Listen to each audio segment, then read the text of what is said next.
Line पार के एकता colony में श्री राम कथा समिति के तत्वाधान में 9 दिवसीय श्री राम कथा की अमृत वर्षा का आयोजन बड़ी ही धूमधाम के साथ आयोजित किया जा रहा है। धर्मनगरी वृंदावन धाम से पधारे कथा व्यास पंडित श्री रामकृष्ण कौशिक जी महाराज अपने मुखारविंद से संगीत में श्री राम कथा की बड़ी ही मधुर कथा का गुणगान कर उपस्थित सभी श्रोताओं को भगवान की भक्ति में मंत्रमुग्ध कर घूमने के लिए विवश कर रहे हैं। आज श्री राम कथा के छठे दिवस कथा व्यास जी द्वारा पंचवटी का बड़ा ही सुंदर एवं प्रेरक प्रसंग सुनाकर उपस्थित सभी श्रद्धालुओं को भाव विभोर कर दिया। साथ ही बताया कि भगवान उन्हीं भक्तों के दिल में विराजमान होते हैं जो भक्त सच्चे मन से प्रभु की पूजा अर्चना करते हैं। साथ ही बताया कि भोजन पाने से पूर्व सर्वप्रथम भगवान को भोग लगाना चाहिए, उसी के बाद भोजन ग्रहण करना चाहिए। किसी के साथ अगर कोई भी खाने की वस्तु आप बाहर से लाते है तो सर्वप्रथम भगवान को अर्पित करें, क्योंकि बाहर से लाई हुई वस्तु में दोष होता है। भगवान के समक्ष प्रस्तुत कर और उनको भोग लगाने से उसका दोष दूर होता है, तभी आप खाने की चीज को ग्रहण करें। इस अवसर पर जहां एक और कथा व्यास जी द्वारा भगवान श्री राम की कथा के अनेकों प्रेरक प्रसंग सुनाकर उपस्थित सभी श्रद्धालुओं को भगवान की भक्ति में लीन रहने के लिए विवश कर दिया गया, तो वही बांसुरी की मधुर धुन पर भी सभी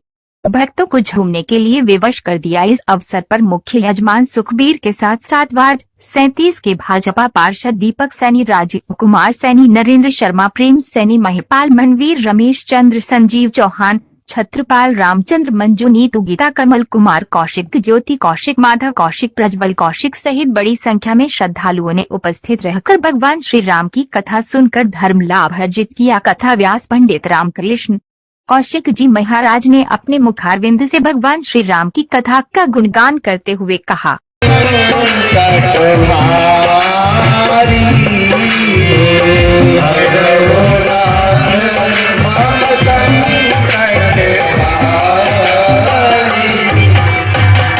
इतना सुंदर बता रहे, एक एक स्थान चुन करके बता रहे वाल्मीकि जी के जिनके श्रवण समुद्र समान, यानी अर्थात जिनके कान आपकी कथा सुनने के लिए समुद्र के समान हो जाते हैं।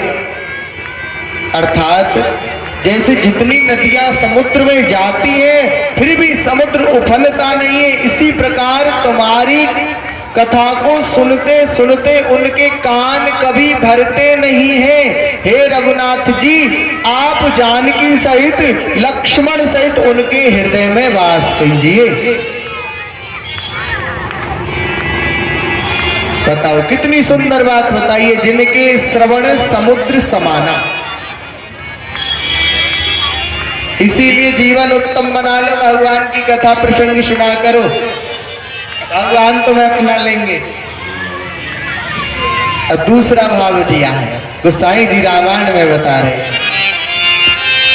लोचन चात कजेन करे राखे, लोचन चात कजेन करे राखे, रहाई दरस जलधर अभिलाषी, श्री राम जय राम जय राम, तिनके हृदय सदन सुखदायक, तिनके हृदय सुखदायक, बसो बंद सिय रघुनायक, श्री राम जय राम जय राम।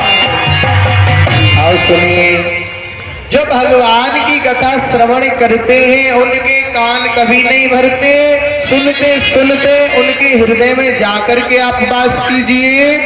जो लोचन चातक हमेशा आपकी दिव्य मूर्ति को निहारते रहते हैं, प्रत्येक दिन आपके लिए समर्पण रहते हैं, आपके हरि नामक बिंदु जो गुरु द्वारा दिया हुआ गुरु मंत्र उसको सदैव धारण करते हैं। हे रघुनाथ जी, आप जानकी सहित उनके हृदय में जाकर के निवास कीजिए।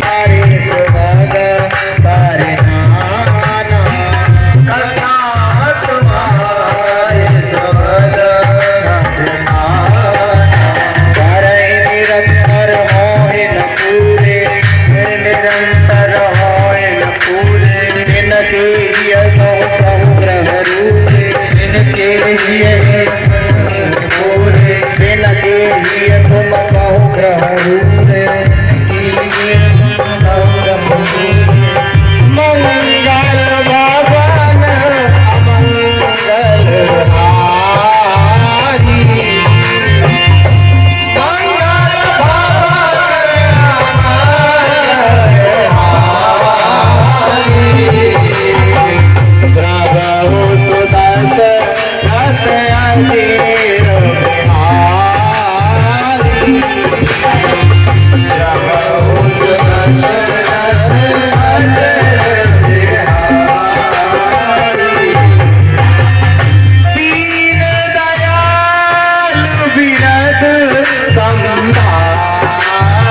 प्रसाद पटभूषण धरणी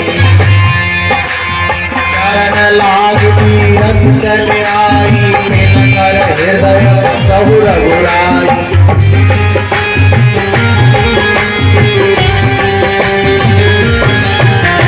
श्री सनवा भय सतगुरु पूजा तिन कर हृदय बसौ रघुपूजा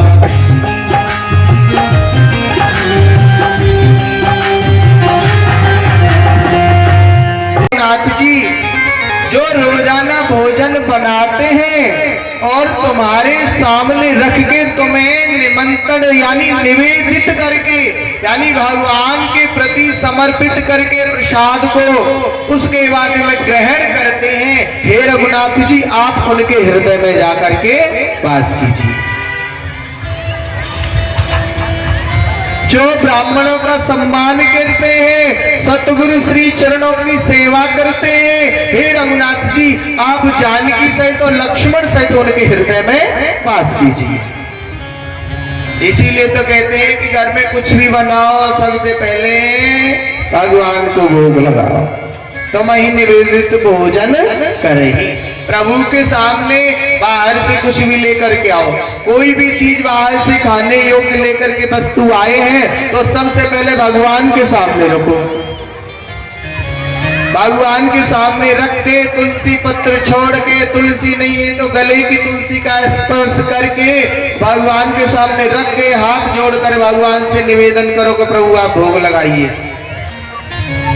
उसके बाद जो वस्तु बाहर से आई है उसमें दोष होता है और भगवान जिस चीज भगवान के सामने वो वस्तु आ गई और भोग लग गया तो वो प्रसाद हो जाता है, उसमें समस्त दोष नष्ट हो जाता है। इसीलिए भगवान को पहले निवेदित करो उसके बाद ग्रहण करो। हे रघुनाथ जी जो व्यक्ति ऐसा करते हैं आप सीता जी के साथ और लक्ष्मण जी के साथ जाकर के उनके हृदय में वास करिए। तो ऐसा है मेरी मां ये